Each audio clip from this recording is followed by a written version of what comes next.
بسم اللہ الرحمن الرحیم وبہ نستعین السلام علیکم ورحمۃ اللہ وبرکاتہ۔ الحمد للہ القادر المقتدر القدیر والصلاة والسلام علی السید البشیر النذیر وعلى آلہ واصحابہ ووارث حاله الامین المکین محی الدین برحمتک یا ارحم الراحمین وبعد۔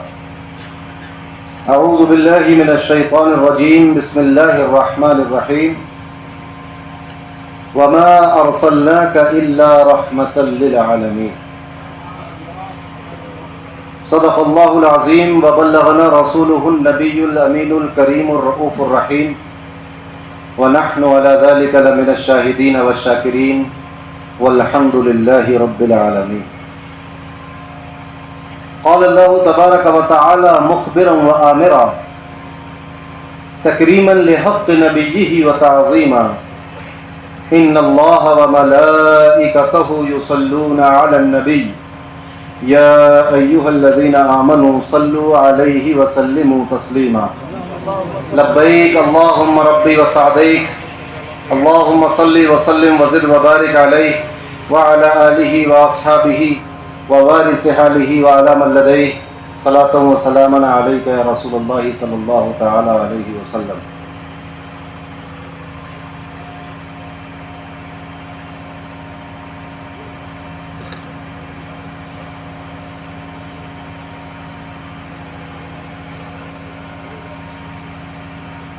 چلے جب حضور سوئے فلک بلغ العلا بکمالہ، کوئی دیکھے رخ کی چمک دمک کشفت دجا بجمالہ، وہ ہے بے مثال درینچ شک حسنت جمیع خصالہ، انہیں دیکھ لیں تو پڑھیں ملک صلو علیہ وآلہ اللہم صلی وسلم وزد وبارک علیہ وعلى آلہ واصحابہ ووارث حالہ وعلی من لدیہ صلاۃ وسلاما علیک یا رسول اللہ صلی اللہ تعالی علیہ وسلم۔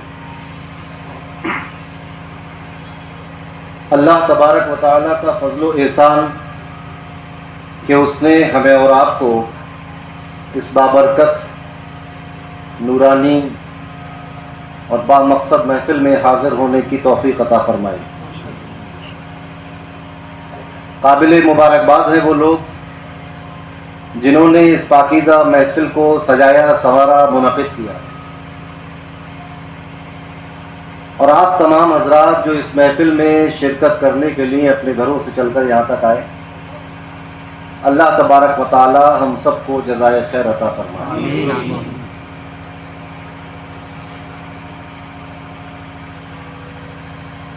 عید میلاد النبی کے تعلق سے 5 جلسے ہو چکے ہیں، آج 6واں جلسہ ہے۔ میں باہر تھا تو مگر مجھے خبریں ملتی رہتی تھی جلسے کیسے ہو رہے ہیں، کس مسجد میں ہو رہے ہیں، اور کچھ اس کی ویڈیو کلپس بھی آتی رہتی تھی، جس کو دیکھ کر بہت اطمینان بھی ہوتا تھا، خوشی بھی ہوتی تھی کہ آپ لوگوں نے بہت ہی جذبے کے ساتھ، ایمان کی حرارت کے ساتھ اس جشن کا انعقاد کیا، ان جلسوں کا انعقاد کیا، اور بہت ہی اچھی طرح آپ نے وہ تقریریں اور خطبات سماعت فرمائے۔ خطیب کی کوئی بات جب آپ کو پسند آتی تھی تو اس طرح اس پر داد دیتے تھے سامعین کے، لگتا تھا کوئی مشاعرہ چل رہا۔ تو اس قدر باذوق جب مجمع ہوتا ہے تو پھر بولنے والے کو اور بولنے میں مزہ آتا ہے، مگر آج میں دیکھ رہا ہوں کہ آپ لوگ بالکل خاموش بیٹھے۔ ایک نعرے نہیں، نعرہ الگ چیز ہے اور سبحان اللہ اور واہ اور داد ایک الگ چیز ہے۔ میں یہ سمجھا کہ چونکہ وہ جلسے کرسیوں پر نہیں تھے، زمین پر تھے، لہذا اس کی انرجی آپ میں زیادہ تھی۔ کرسی پر بیٹھ کے آدمی ریلیکس ہو جاتا ہے تو نیند کا غلبہ بھی ہونے لگتا ہے، اور کوئی سستی آ جاتی ہے. بہرحال آج آپ لوگ کرسیوں پر بیٹھے ہیں، اور دوسری وجہ یہ ہو سکتی ہے کہ وہ اجلاس مسجد میں ہوتے تھے، تو مسجد کی اپنی برکت ہوتی اور اس کی اپنی ایک رونق ہوتی.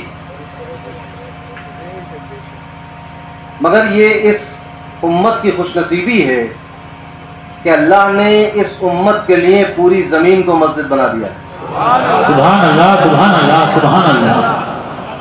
بے شک بے شک. صحیح مسلم کی حدیث ہے، نبی کریم نے فرمایا کہ مجھے وہ چیزیں عطا کی اللہ نے جو مجھ سے پہلے کسی نبی کو نہیں دی. بے شک بے شک. تو جو اللہ نے جو نوازشات اپنے حبیب پر مخصوص فرمائی ہیں کہ جس نوازش میں کوئی آپ کا شریک نہیں ہے، جس نوازش میں آپ وحدہ لا شریک لہ ہیں، اس احسان میں ایک احسان یہ ہے کہ آپ کی امت کے لیے پوری زمین کو مسجد بنا دیا گیا. سبحان اللہ، سبحان اللہ. سبحان اللہ سبحان اللہ. واہ واہ واہ واہ. اب بندہ مومن خلوص نیت کے ساتھ جس زمین پر سجدہ کر دے وہ زمین مسجد ہے. سبحان اللہ. پوری زمین اس کی شرائط کے ساتھ، پاکی اور طہارت کی شرائط کے ساتھ، جہاں چاہیں نماز پڑھ سکتے ہیں.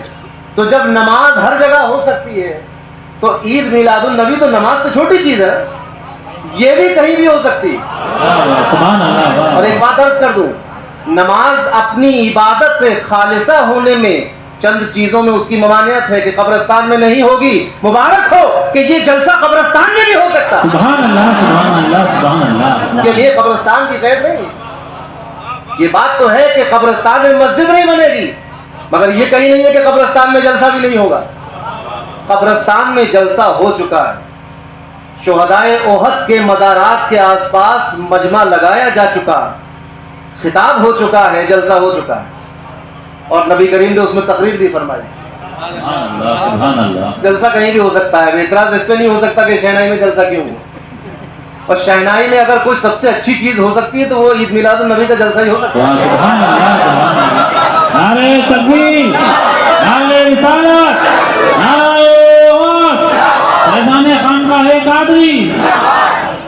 اس سے بہتر مجمع اس حال کو آج تک نصیب نہیں ہوا ہوگا.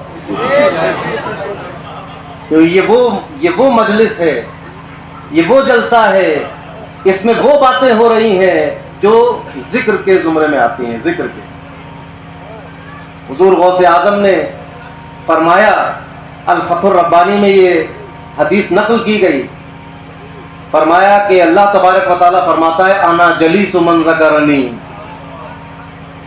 اب اس کا سیدھا ترجمہ یہ ہوگا کہ اللہ فرماتا ہے کہ جو میرا ذکر کرتا ہے میں اس کا ہم نشیں ہوں. تو جلسوں میں اللہ کا ذکر ہوتا ہے، تو جہاں اللہ کا ذکر ہوتا ہے، جو اللہ کے ذکر کرنے والے بندے ہوتے ہیں اللہ ان کا ہم نشیں. آپ کہیں گے کہ ایک صوفی نے اپنی کشف کی بنیاد پر یہ حدیث بیان کر دی. ایسا نہیں ہے. امام بیہقی نے اس کو شعب الایمان میں تخریج کیا ہے. فرماتے ہیں، اور یہ دوسرے ائمہ حدیث نے اپنی کتابوں میں یہ حدیث نقل کی ہے.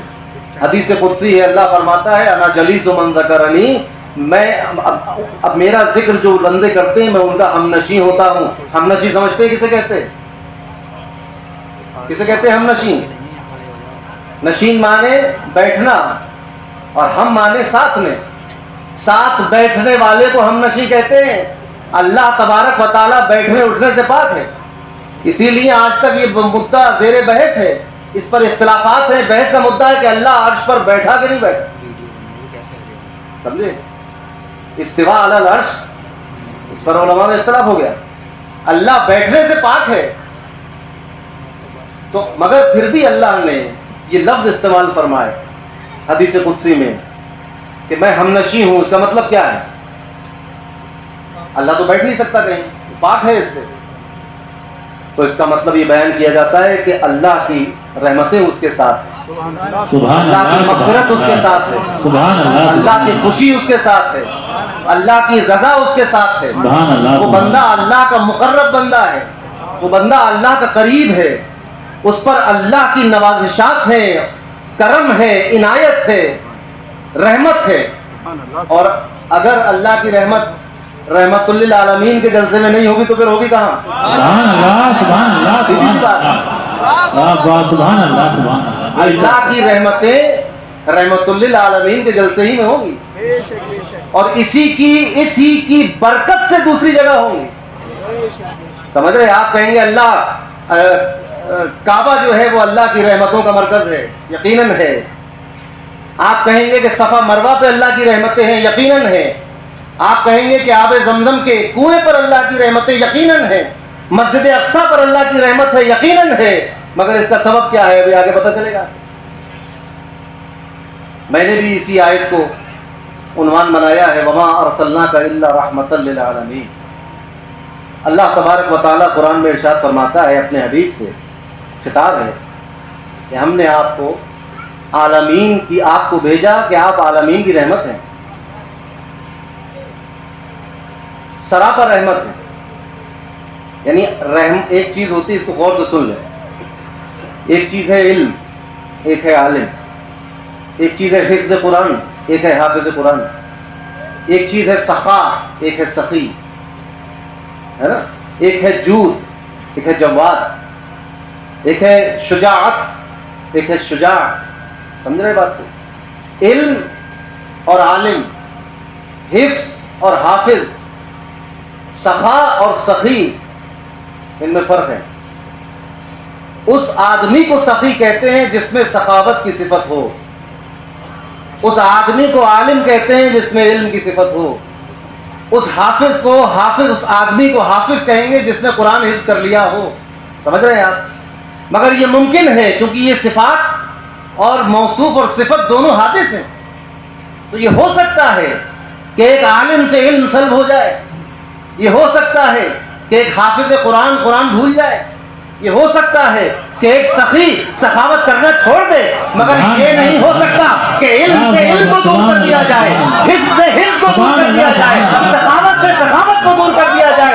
یہ محال ہے، محال. سلب الشیء عن نفسہ ہی محال ہے. اس طرح سلب الشیء عن نفسہ ہی محال ہے. پتھر سے پتھر ہونا جدا نہیں ہو سکتا، سختی سے سختی ہونا جدا نہیں ہو سکتی، سخاوت سے سخاوت جدا نہیں ہو سکتی، علم سے علم جدا نہیں ہو سکتا، حفظ سے حفظ جدا نہیں ہو سکتا. اسی طرح رحمت سے رحمت جدا نہیں ہو سکتی. سبحان اللہ سبحان اللہ سبحان اللہ. واہ واہ واہ واہ.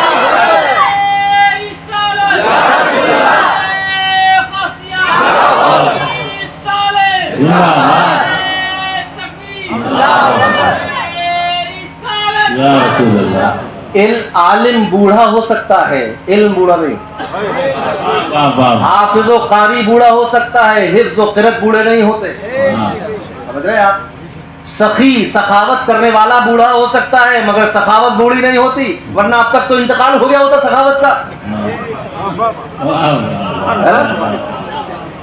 اگر عالم کے بوڑھے ہونے سے اور وفات پا جانے سے علم بھی ختم ہو جاتا تو حضرت آدم جن کو اللہ نے علم سکھایا تھا وفات پا چکے. مگر ہم دیکھ رہے ہیں کہ شیش میں علم بڑھ گیا. وہ وفات پا گئے، ہم دیکھ رہے ہیں نوح میں علم بڑھ گیا. وہ وفات پا گئے، ہم دیکھ رہے ہیں کہ ابراہیم میں علم بڑھ گیا. وہ وفات پا گئے، ہم دیکھ رہے ہیں کہ موسیٰ سے اللہ نے کلام کر لیا. وہ وفات پا گئے، ہم دیکھ رہے ہیں کہ اللہ نے عیسیٰ علیہ السلام کی پھونک میں مردوں کو زندگی عطا کرنے کی طاقت دی. وہاں جب علم چلا تو آدم کو اشیاء کے نام سکھائے گئے، اور جب عیسیٰ علیہ السلام تک پہنچا تو علم کا عالم یہ تھا کہ اگر ٹھوکر مار کر کہیں کہ زندہ ہو جا تو مردہ زندہ ہو جا. علم کہاں تک پہنچا؟ تو علم کسی کی جانے سے جاتا نہیں. علم بوڑھا ہونے سے، عالم کے بوڑھا ہونے سے علم ختم نہیں ہو جاتا. سمجھ رہے ہیں آپ؟ تو علم جیسا ہے ویسا ہی رہتا ہے. پانی سے پانی ہونا ختم نہیں ہوتا، لکڑی سے لکڑی ہونا ختم نہیں ہوتا. لکڑی کی کرسی بنائیے آپ، کرسی توڑ دیجئے تو کرسی ٹوٹے گی، لکڑی تو رہی کہ نہیں رہی؟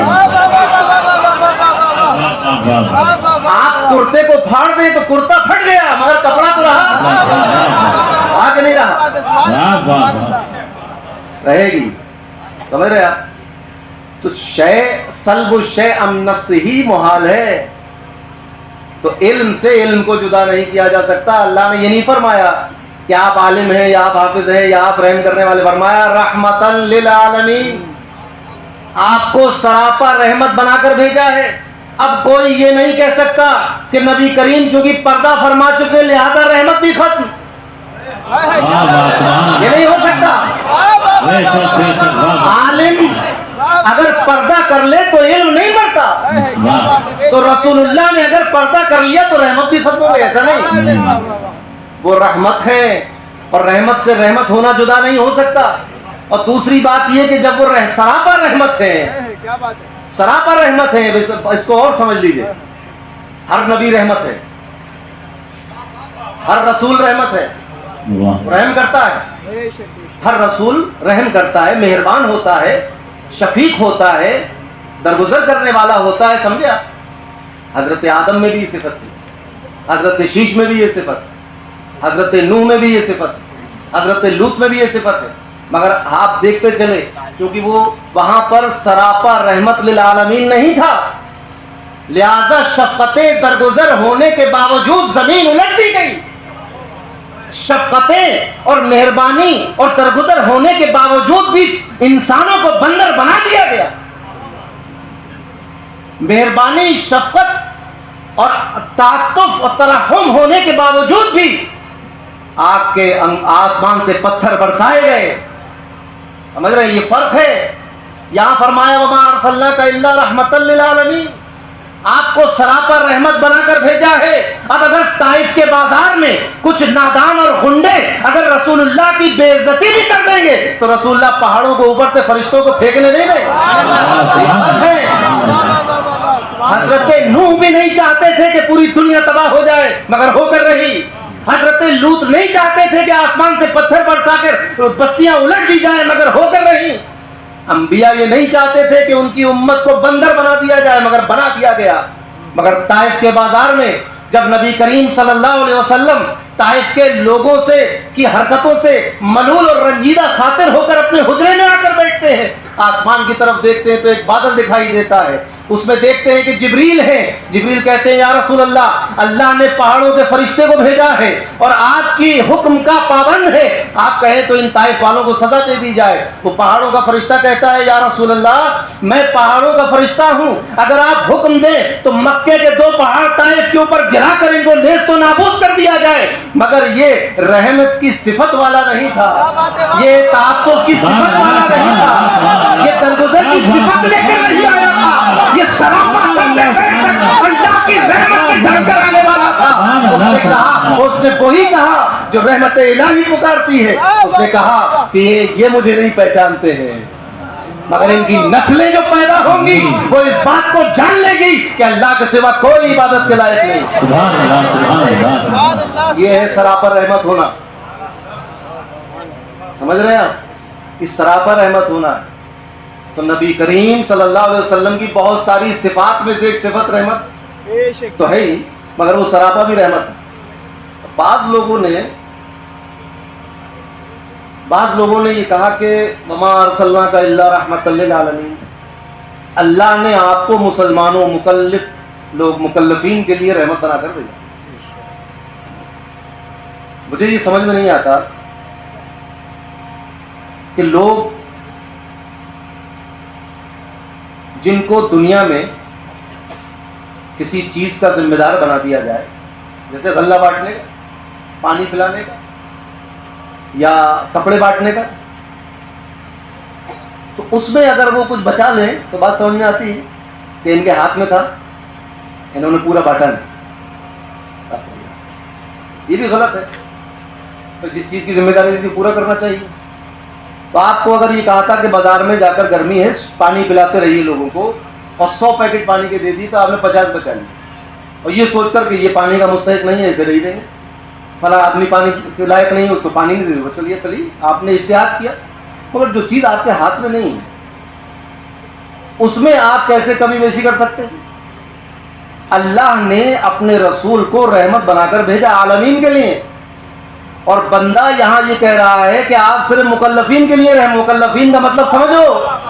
مکلف کا مطلب یہ ہوتا ہے کہ جو کلمہ پڑھ کر مسلمان ہو گیا، جس پر فرض واجبات لاگو ہو گئے، وہ مکلف ہے. تو صرف اسی کے لیے رحمت ہے. یہ بات تو سمجھ میں نہیں آئی. عالمین کا مطلب مکلف کہاں سے ہوتا ہے؟ یہاں سے لے کر سعودی عرب تک. عالم کا مطلب مکلف نہیں ہوتا تو عالمین کیسے مکلف ہو جائے؟ جب عالم کا عالم ایک، عالمین سارے، تو جب ایک عالم کا مطلب مکلف نہیں، اس ایک عالم میں.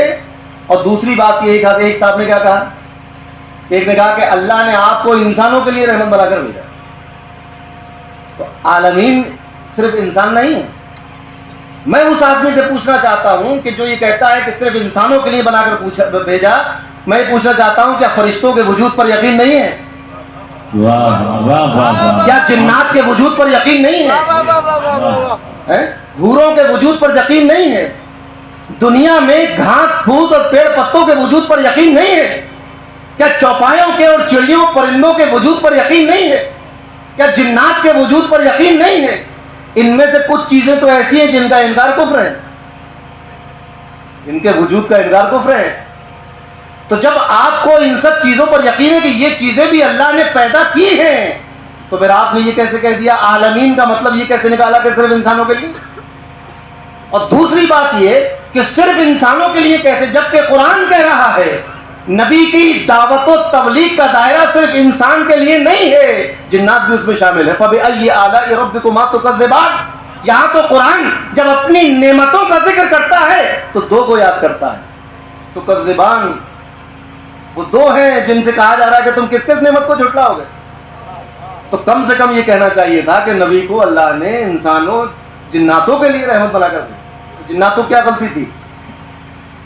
اور جنات ایسے لوگوں کو پکڑتے بھی نہیں ہوتے ہیں، احمقوں کو پکڑ کیا کریں.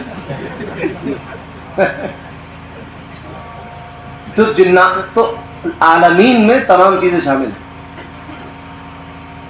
تو یہ دونوں ترجمے غلط ہیں، اور اس پہ دعویٰ یہ ہے لوگوں کا کہ دنیا کی 20 زبانوں میں ترجمہ ہو چکا ہے اور فلاں ہو چکا ہے، ڈھکا ہو چکا ہے. یہ تو عالم. تو عالمین سے نہ صرف انسان، نہ صرف جنات، نہ صرف مومن، نہ صرف یہ زمین، بلکہ اس بحث میں پڑھنا ہی بیکار. عالمین کا مطلب لغت میں دیکھ لو کیا ہے. اسلامک ٹرم میں عالم کسے کہتے ہیں یہ دیکھ لیجئے. اس میں بیان کیا جائے گا کہ عالم ما سوى اللہ کو کہا جاتا ہے. اللہ کے علاوہ جو کچھ ہے تو سب عالم ہے. اس لیے کہا جاتا ہے العالم حادث، کیونکہ اللہ کے علاوہ ہر چیز فنا ہونے والی ہے. تو جو چیز فنا ہونے والی ہے، جو پہلے نہیں تھی، پھر اللہ نے وجود بخشا اور پھر فنا کر دے گا، اس کو عالم کہتے ہیں. یہ ڈیفینیشن ہے عالم کی، سمجھے آپ؟ اور ان میں جب طبقات الگ ہو جائیں گے تو ایک یہ عالم، ایک اخروی عالم، اور ایک سمندر کے عالم، ایک ہوا کا عالم، ایک انسان، عالم انسانیت، عالم حیوانیت، عالم نباتات، عالم جمادات، یہ سب عالمین ملا کر جتنا بھی ہے. اور اگر اللہ یہ بھی کہتا کہ ہم نے آپ کو عالم کے لیے رحمت بنا کر بھیجا ہے تو مقصد تب بھی حل ہوتا، تب بھی مفہوم یہی نکلتا کہ اللہ نے اللہ کے علاوہ جو کچھ بھی مخلوق ہے سب کے لیے آپ کو رحمت بنا کر بھیجا. مگر اللہ تو اس مفہوم کو تاکید کے ساتھ بیان کرتا ہے عالمین کہہ کر، مگر یہ ناسمجھ بندہ اس اللہ کے عالمین کو سمیٹ کر کبھی مومنوں میں لے آتا ہے، کبھی انسانوں میں لے آتا ہے، کبھی دنیا والوں پر لے آتا ہے. مجھے یہ بات سمجھ میں نہیں آتی کہ جس چیز کو اللہ وسیع کرنا چاہتا ہے اس چیز کو یہ سمیٹنا کیوں چاہتے ہیں؟ سبحان اللہ، سبحان اللہ، سبحان اللہ، سبحان اللہ. نعرہ تکبیر، نعرہ رسالت، نعرہ غوث، فیضان خانقاہ قادری. اللہ سبحان. یاد رکھو جس چیز کو اللہ پھیلانا چاہتا ہے، وسیع کرنا چاہتا ہے، یہ اس کو سمیٹ رہے ہیں. اب ان کی پہچان بتاتا چلے. نعرہ تکبیر، نعرہ رسالت. چونکہ انہوں نے رحمت کو سمیٹ دیا تو اب ہر چیز سمٹ جائے گی. اسی لیے ان کا زور یہ ہے کہ شفاعت نہیں ہے. تو شفاعت بھی ایک رحمت ہے جو آخرت کی رحمت ہے. سبحان اللہ، سبحان اللہ. اس دنیا کی رحمت نہیں ہے، وہ آخرت کی رحمت ہے. تو لہٰذا آپ کو سمیٹنا ہے چونکہ دنیا والوں کو رحمت ہے تو رحمت نہیں ہوگی. اسی لیے علم کو بھی سمیٹا، کیونکہ بغیر علم پہ کہ کسی پر مہربانی کی نہیں جا سکتی. لہذا علم کو سمیٹو کہ رسول اللہ کو یہ نہیں معلوم تھا، رسول اللہ کو کل کا نہیں معلوم تھا، پیٹ کے پیچھے کا نہیں معلوم تھا. کیونکہ رحمت کرنے کے لیے علم ہونا ضروری ہے. آپ کو خبر ہی نہیں ہے کہ پڑوسی بھوکا تھا تو کھلائیں گے کیا؟ کیا کھلائیں گے؟ آپ کو معلوم ہونا چاہیے کہ اس اونٹ کے پیٹ میں درد ہے یا یہ اونٹ بھوکا ہے، تب تو کھانا کھلائیں گے اسے۔ یہ علم ہونا تو رحمت کے لیے علم ہونا ضروری ہے، تو پھر علم پر پوری بحث آ گئی کہ نہیں صاحب علم تو نہیں ہو سکتا۔ کیوں؟ کیونکہ رحمت کو گھٹانا چاہتے ہیں۔ آپ کو علم بھی ہو جائے مگر اتنی طاقت نہیں ہے کہ آپ کچھ کر سکیں، تو آپ رحمت نہیں کر سکتے۔ تو اس کے لیے اختیار بھی ضروری ہے، تو پھر اختیار کو بھی گھٹاؤ کیونکہ رحمت گھٹا چکے ہو۔ تو ایک جھوٹ کو نبھانے کے لیے 100 جھوٹ بولنا پڑے، اور آج تک یہ دنیا جھوٹ پر جھوٹ بولے جا رہی، تو اختیار کو بھی سمیٹو کہ اختیار بھی نہیں تھا۔ پھر آپ کو علم کے ساتھ آپ کی موجودگی ضروری ہے وہاں۔ آپ اگر وہاں جہاں پر رحم چاہیے وہاں آپ کو علم ہو جائے، کوئی ٹیلی فون سے بتا دے کہ اس آدمی بھوکا ہے اور آپ بس کھانا بھی ہے، مگر آپ وہاں پر ہیں نہیں، نارتھ پول پہ، سائبیریا میں آپ نہیں ہیں، آپ ہندوستان میں، کھانا بھی ہے اور ٹی وی کی خبریں دیکھ کر پتہ بھی چل گیا کہ باڑھ آ گئی ہے اور لوگوں پہ کھانے کو نہیں ہے۔ تو جب تک آپ وہاں موجود نہ ہو رحم نہیں کر سکتے۔ تو اب وجود مصطفیٰ کو اور حاضر و ناظر ہونے پر بھی شک ڈال دو، تاکہ مصطفیٰ نہ یہاں ہوں گے نہ رحم ہوگا، وسعت کم ہو جائے گی۔ تو نبی کے رحمت ہونے کے لیے ضروری ہے کہ ان کو علم ہو، اور یہ رحمت کسی مجبور و لاچار نے نہیں بنایا، یہ رحمت اس نے بنایا ہے جو علم بھی دے سکتا ہے، سبحان اللہ، یہ رحمت اس نے بنایا ہے جو وجود بھی دے سکتا ہے، یہ رحمت اس نے بنایا ہے جو قدرت بھی دینے والا ہے۔ سبحان اللہ، سبحان اللہ۔ تو صرف رحمت بنا کر بیچ دیتا اور وجود اور حاضر نہ کرتا اور طاقت و قدرت نہ دیتا، علم نہ دیتا، تو پھر ایک کھلونا ہو کے رہ جاتا۔ جیسے سعودی عرب کے بادشاہ کو خاتم الحرمین کہا جاتا ہے، جبکہ کوئی خدمت آج تک کر نہیں پائے، مزاج بن کے رہے گا۔ تو یہ ساری چیزیں ضروری تھی، اصل میں صرف رحمت کو سمیٹنا نہیں تھا، اصل دشمنی تو یہ تھی کہ اگر یہ رحمت وسیع ہو جائے گی تو علم ماننا پڑے گا جو ہمیں ماننا نہیں، تو پھر اختیار ماننا پڑے گا جو ہمیں ماننا نہیں، تو نبی کو حاضر ماننا پڑے گا جو ہم مان نہیں سکتے۔ اس لیے رحمت کو گھٹا دو کہ بھائی صرف مسلمانوں تک کے لیے رحمت، اور وہ رحمت بھی کیا کہ ان تک اللہ کا پیغام پہنچا دیا، رحمت کا دل ختم۔ تو ایسا نہیں، وہ تمام جہانوں کے لیے رحمت۔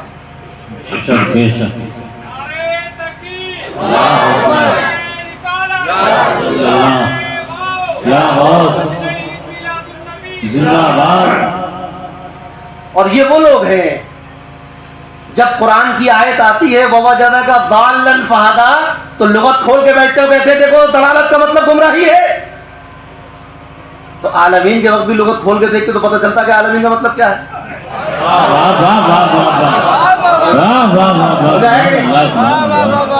جب تم کہتے ہو وَوَجَدَكَ ضَالًّا فَهَدَىٰ، سورہ فتح کی جب شروع کی 2 آیتیں پڑھتے ہو تو جب ذم کا لفظ آتا ہے تو لغت کھولتے ہو کہ ذم کا معنی ہے گناہ،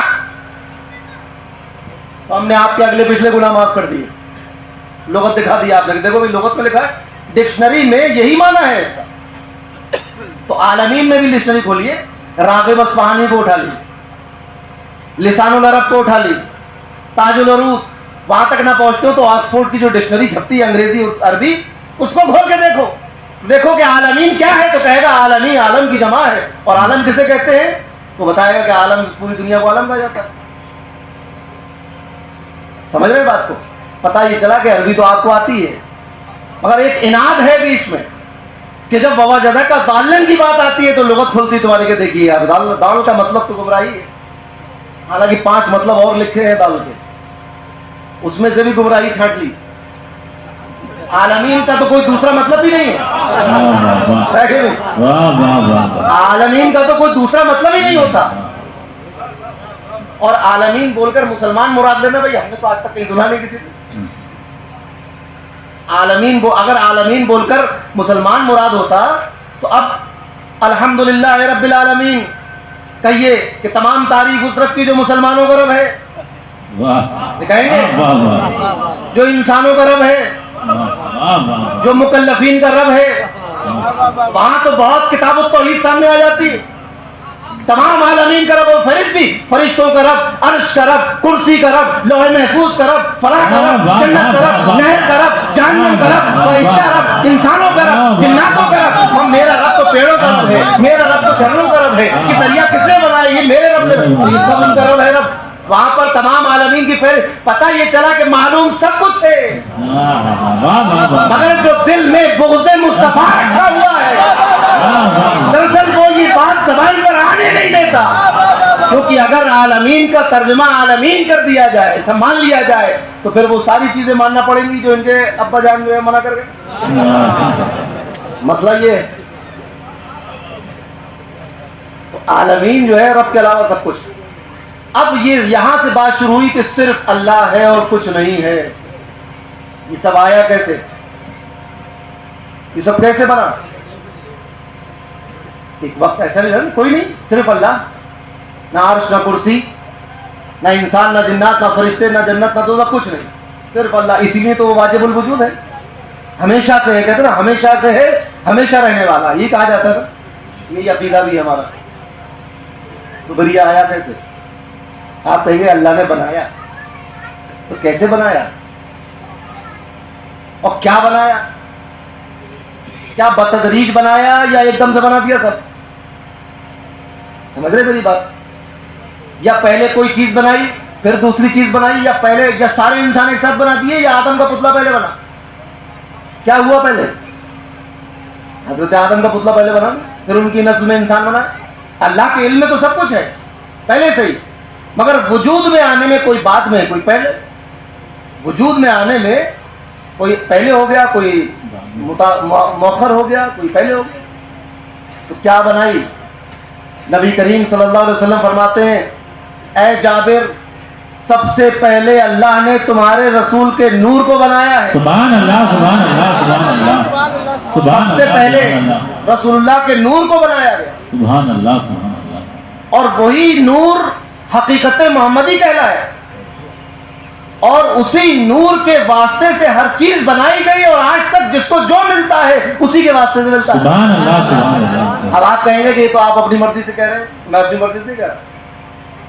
جو لوگ عالمین کا ترجمہ مسلمان کر رہے ہیں صرف ان کے معتمد علیہ مفسر قرآن، قاضی بغداد، محدث دورہ حضرت علامہ آلوسی بغدادی عراقی، تفسیر روح البیان، وہ جو تشریح فرما رہے ہیں سنتے چلیے، کیونکہ میں نہیں چاہتا کہ میری تقریر کے بعد لوگ یہ کہیں کہ بھئی کوئی حوالہ نہیں تھا. اس لیے جو زحمت ہوگی آپ کو، سنتے چلیے. علامہ آلوسی زیادہ پرانے بھی نہیں ہیں، 1270، فرماتے ہیں کہ اس آیت کا معنی یہ ہے کہ ہم نے آپ کو صرف اس سبب سے بھیجا ہے کہ آپ تمام جہانوں پر رحم کریں.